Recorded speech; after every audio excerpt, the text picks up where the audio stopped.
En 1997, Holly Moyes, una arqueóloga de la Universidad de California, lideró una expedición para estudiar un gran sistema cavernoso en Belice, conocido como Aktuntunichilmuknal. Cuando exploraban un extraño complejo de cámaras que iba 5 kilómetros dentro de la tierra, descubrieron miles de ofrendas a dioses antiguos. Incluso restos de esqueletos de miles de humanos, herramientas hechas de la piedra preciosa obsidiana. El motivo por el cual este hallazgo fue especialmente inusual fue que, a medida que Holly y su equipo siguieron el sendero cada vez más adentro de la cueva, parecía no tener final. Pero ¿hasta dónde llegaría? Las descripciones de las cuevas en el Popol Vuh, el antiguo mito de la creación maya, llevó a muchos a creer que estos arqueólogos habían descubierto la entrada al antiguo inframundo, conocido como Xibalba, un umbral muy temido hacia el más allá. Los mayas tienen una leyenda muy interesante sobre el inframundo, que llaman Xibalba. Xibalba es su versión de nuestro infierno, y estos reyes del inframundo en el ciclo de historias mayas, son humanoides con cabeza de reptil. Hay uno con cabeza de cocodrilo, otro tiene la cabeza de una iguana. El dios de la lluvia, Chak, tiene la cabeza de pájaro un tanto reptiliana. Y este es un tema que vemos repetirse en muchas tradiciones del inframundo. Historias de seres que gobiernan en estas regiones, que a menudo son reptilianos pero humanoides. Los seres reptilianos pero humanoides, no son mito nuevo en los mundos antiguos.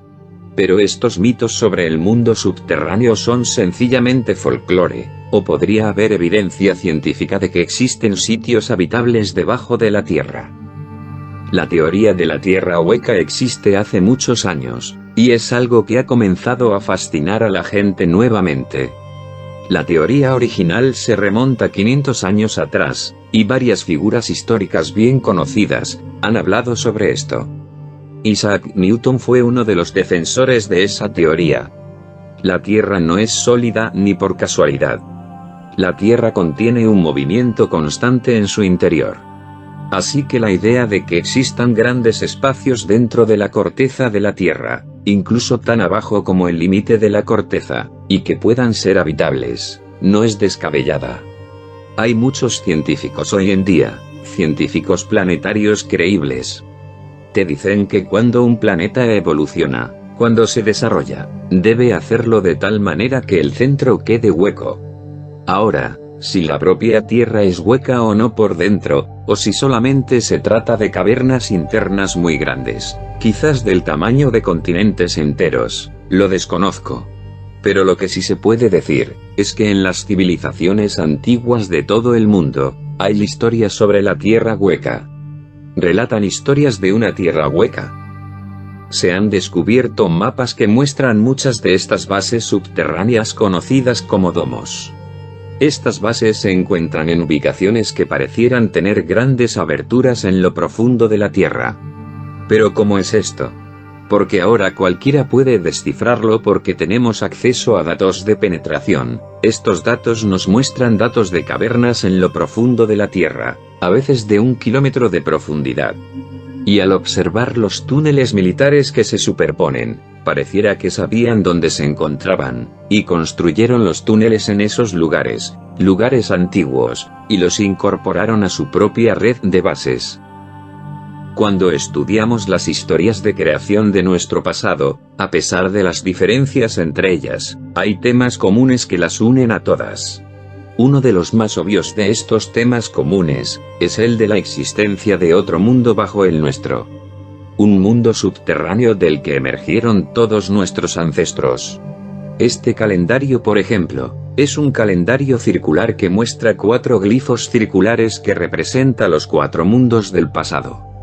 Y los mayas dicen que existieron 4 mundos anteriormente. Vivimos en el 5.º mundo que es representado por el círculo, y la imagen que nos mira fijamente, desde ese círculo. Todos esos mundos anteriores fueron destruidos. Uno fue destruido por el viento, otro por el fuego, y un tercero por el hielo. Cuando el hielo se derritió hubo una inundación que destruyó el 4.º mundo. Y la historia del diluvio, es uno de los temas más comunes que hallamos en todas las tradiciones indígenas. Así que la pregunta ¿es solo mitología o hay vínculos físicos que nos pueden ayudar a comprenderlo en el mundo real? Quizá los vínculos en el mundo físico sea algo en nuestra existencia genética y la forma en que los humanos hemos sobrevivido a cataclismo tras cataclismo. Todas las especies tienden a trascender tarde o temprano. Es un proceso de evolución, aunque a mucha gente le moleste, pero no hay razones para decir que la evolución no sucede. Se necesita que las especies tengan la capacidad para recuperarse del ataque. Por ejemplo, si un asteroide gigante o un cometa choca contra la Tierra, y hace que la vida en el planeta sea extremadamente frágil, se necesita poder recuperarse de eso. Es decir, es necesario adaptarse y evolucionar ante las nuevas situaciones para mantener el proyecto de la vida. La evolución es un proceso en desarrollo. Podríamos convertirnos en algo muy distinto de lo que somos ahora, dado el tiempo suficiente, dadas suficientes nuevas situaciones a las que haya que adaptarse y desarrollarse. ¿Podrían estas nuevas situaciones haber incluido adaptarse y refugiarse en la tierra interna? Tenemos los textos bíblicos sobre la idea de gigantes en nuestro pasado, ciertamente luego del diluvio y los grandes eventos cataclísmicos que pudieron haber hundido a la Atlántida. Podemos especular y decir que pudo haber una civilización que se separó de nosotros y se refugió bajo tierra al final del último cataclismo. Y esos seres, algunos de ellos quizá gigantes, otros parecidos a nosotros los humanos, podrían estar viviendo en el interior de la Tierra. Los mayas desaparecieron. Se especula que pudieron haber ascendido, haber pasado a un plano más profundo del que salimos originalmente. Lo mismo con los Tuatha de Danann, en Irlanda. Se dice que son dioses o hadas o espíritus ancestrales, pero que originalmente eran humanos. También hay muchas leyendas de gente que sale del mar y pueblan la tierra, lo que explicaría el mito de la Atlántida, que provenimos de planos más profundos, porque muchas veces el inframundo representa un plano más profundo de la existencia. En las investigaciones de Anton Parks, indica que el inframundo también puede estar vinculado con la creación. Anton Parks comenta lo siguiente. En textos antiguos, en textos gnósticos, sumerios, e incluso egipcios, el abismo siempre está relacionado con el proceso de la creación. Hallamos recurrentemente el tema del abismo. Y en sus investigaciones, ha determinado que Enki es el amo del abismo. De la gran profundidad, que también en cierta forma, corresponde con el inframundo. Si consultamos las historias mesopotámicas de la creación, vemos que hablan de dioses que bajaron del cielo, y básicamente mediante la bioingeniería, tomaron una forma de humanidad que ya existía, y crearon una moderna. Pero dicen que la ingeniería no solo se hizo en el cielo. Por ejemplo, Enki también fue el dios de los dominios subacuáticos. Así que hay una posibilidad de que haya habido un reino submarino o subterráneo donde realizaban esta actividad. Así que tenemos esta posibilidad, al menos en los relatos tradicionales, de que no necesariamente se excluyen los dioses que provenían de los cielos, de aquellos que vivían bajo tierra, porque los pueblos tenían ambos relatos. Los dioses tenían distintos dominios, bajo tierra, bajo agua y en los cielos, e interactuaban entre ellos. De hecho, cuanto más atrás miramos en la historia, más nos topamos con la idea de gigantes. Tal como los animales prehistóricos sobre la Tierra, como los dinosaurios. Se calcula que Enki medía casi 2 metros, parecido a los humanos, y los otros dioses y diosas sumerios, por la forma en que eran representados, medían 3,5 metros, y quizá incluso de 4 metros de altura. Pero ¿qué pasó con los dioses? Quizá los sobrevivientes, quizás los que siguen con vida, en nuestro sistema solar, vivan bajo la Tierra. Hay muchos reportes que estos gigantes se mudaron a la Tierra interna. Es posible que en el interior de la Tierra haya una especie de panal, y que muchos grupos vivan allí. Grupos que no son terrestres. Grupos que dejaron la superficie de la Tierra hace muchos milenios, para nunca más volver a salir. En la selva amazónica a 4000 kilómetros al sur de Belice, la tribu indígena de los Macusi vivía aquí con muy poco contacto con el mundo exterior, hasta mediados del siglo XVIII. Y sin embargo, en su mitología describen seres casi idénticos que protegen la tierra hueca según los mayas.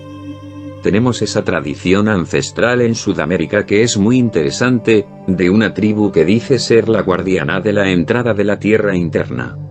Dicen que necesitan varias semanas de descenso para llegar al lugar donde están sus habitantes, seres gigantes que miden 3 y 4 metros de altura. Por supuesto, la idea común es que solo se trata de mitos de un pueblo primitivo. Sin embargo, lo interesante es que cuando bajan lo suficiente, una de las cosas que ven es roca fundida, y eso es exactamente lo que la ciencia moderna nos dice que debe haber en las profundidades de la Tierra. Pero ¿cómo un pueblo primitivo podría saberlo? También hay áreas con plantas exuberantes y gente que vive allí. ¿Podemos tomar esto en serio? Nos quedamos con un mito muy interesante y con muchos elementos llamativos. Los indios Macusi de Brasil, Guayana y Venezuela, tienen una leyenda interesante sobre la entrada a la tierra interna. Según sus mitos existe una entrada en su territorio al inframundo. Y durante un tiempo, ellos tuvieron a cargo la seguridad a la entrada de ese lugar. Según sus leyendas, defendían a ese mundo y podían entrar en contacto con hombres muy altos. Básicamente, gigantes de 3 o 4 metros de alto. Y recibieron el encargo de cuidar esa ubicación y la entrada y no permitir el ingreso a nadie. Luego de viajar 15 días en esas cavernas, pudieron dejar sus antorchas hacia un lado porque había bolas de luz que iluminaban el resto de los escalones, los cuales eran de 80 centímetros de largo. Llegaban a cavernas donde cultivaban alimentos, cavernas iluminadas por 4 enormes discos de luz similares al sol, tan brillantes que no podían ser vistos de frente. Describen las frutas como manzanas del tamaño de la cabeza de un hombre, y uvas del tamaño de un puño. Interactuaban con gigantes que describían como de 3 a 4 metros de alto, los cuales pescaban peces enormes y se los regalaban. Ese era el tipo de detalle que venía de una cultura sin acceso a las bibliotecas, la televisión, los satélites o el internet. ¿Cómo pudieron hacer contacto o contar historias idénticas a las de todas esas otras culturas? Debe haber algo de verdad en esas historias, bien sea que sea hueca o haya enormes cavernas. Creo que están allí y mucha gente cree que están habitadas, por lo que describiríamos una especie de alienígena, ultraterrestre, y no extraterrestre. ¿Podría esta especie estar relacionada con los dioses sumerios? Muchas de las historias sobre una civilización perdida bajo la tierra en culturas indígenas de todo el mundo, tienen fuertes similitudes. Es posible que estas criaturas gigantes sean los sabios descritos en los antiguos textos sumerios, y que habrían salvado estos seres a la humanidad luego del cataclismo. Es verdad que estos seres subterráneos de alguna manera nos manipulan, y si es así, ¿cómo? Las entradas a la tierra interna describen portales hacia el inframundo. Y el inframundo, en realidad es un plano entre el espíritu y la naturaleza. Es el área de la realidad en la que el espíritu se convierte en naturaleza, y la naturaleza se revierte en espíritu. Así que es un intermedio. Un dominio paradójico más cerca del espíritu que de la naturaleza. Los antiguos eran ese pueblo primordial que vivían cerca de la tierra con todos sus dioses y espíritus. Con las sagradas energías de esos lugares, dicen que descendamos a ellos para explorar físicamente. También pueden ser explorados mental y espiritualmente. Y es algo vivo al que están vinculadas nuestras vidas. No tenemos que formar parte de una antigua religión naturalista para saber que esto es importante. Pero las historias pueden ayudarnos. Quizá haya algún tipo de personalidad con quien teníamos una gran relación. Digamos algún dios o diosa, dado que la tierra es una figura maternal, que nos alimenta, que debemos respetar y con quien debemos buscar una relación más profunda. ¿Es posible que haya seres que viven en el interior de la Tierra, manipulando a los humanos? Quizás que en un tiempo hayamos sido creados o recreados bajo la superficie. O el significado de las leyendas, es más bien una metáfora de los grandes secretos que posee la Tierra sobre nuestra existencia humana. ¿Significa que todos buscamos nuestros propios Xibalbas?